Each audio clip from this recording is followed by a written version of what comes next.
कौनो देखत तो नहीं थे।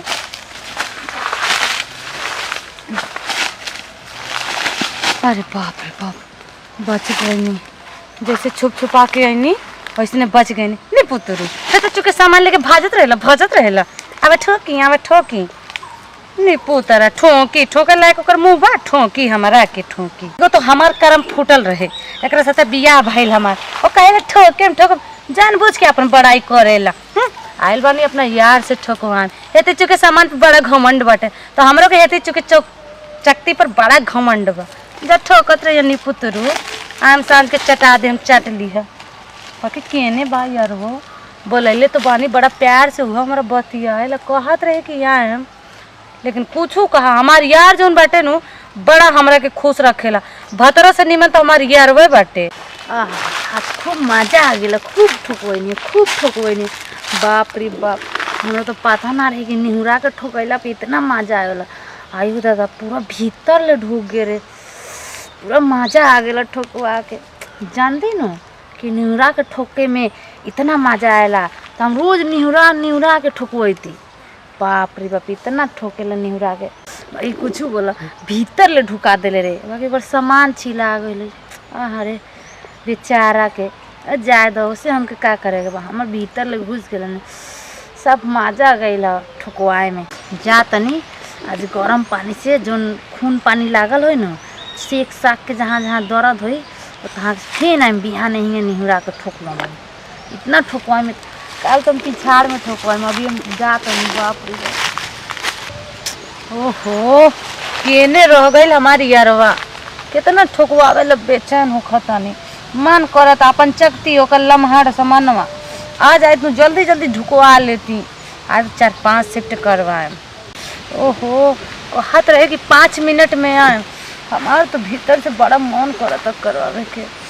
जल्दी आई न तो हम तो ये चित पड़ जाती। आई न पजरा के इतना बढ़िया धरेला। बाप रे बाप, सफा मार देश ये रहता, ये हवा इतना नीमन चला था। बाप रे बाप, जल्दी आई न तो पसीना हमार टबकित न तो सब सूख जाए, लेकिन बड़ा मजा आए। गाछ धक के और निहोर के आज हम पिछवाड़ में कराएम साले गे। आज पिछवाड़ो फरवा के जाए हम। खूब ठोकवाई अभी जाएम घर में गरम पानी से सेदम पूरा सामान चिकन कर ले हम। बाप रे रोज बिहान आइम ठोकवाई निहुर के ठोकवाई मजा आ गया। ओहो केकर आवाज आ रहा।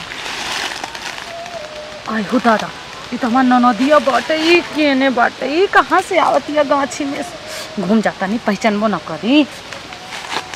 खूब ठोकवाई बाप रे बाप मजा आ गया। आहो तू का करता रहो जंगल में? ए हम कुछो करता नहीं जंगल में, तू जा अपन काम कर। जा जा जा जा। अरे ये तो हमारे भौजी के आवाज लगा था। भौजी हो हाँ? तू जाबू यहाँ से कि ना लड़वा भौजी भौजी कैले बाड़ू। भौजी बानी हम तोहर, जा यहाँ से। ए खिसियात काहे बाड़ू, जा तनी। बाकी तो हम भौजी लेकर साड़ी पहन ले बा। हम भौजी है तनका लगवा जाके हम देखतनी। आयो दादा चल गई। बाप रे बाप ना आइल बानी है गाछी जंगल ठोकवावे। भौजी लड़वा भौजी कमन भौजी केकर भौजी कैसन भौजी। देखनी के चलते 2 महीना यार से हो गई भेटी करे। आइल बानी मिला भेटी करे तो ओकरा में छछनाइल रहा था। एक कम छी है तरी बाड़े गाछी जंगल बाना मरवावती है। हमरा पीछे पड़ल भी अच्छी है भौजी। आयो दादा फिर से आ गई का तो तनका मुंह दिखावा ना। ए हम दूसरे घर के पता बानी ऐसे ना मुंह दिखाइले केहू के। ए तनका सुख दिखाना दा। हमार बतार को आले बा कि है नहीं आम तो तोरा के घरे लेके चलम मुंह केहू के नौ घर के देखैया। देखी ना घुमत आई हो दादा। भौजी हो तू गाछी में का करत रू?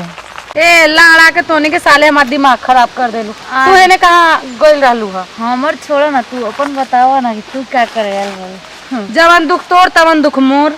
हमर तो कोनो दुख नहीं है, हमर तो पूरा भीतर ले गइल बा।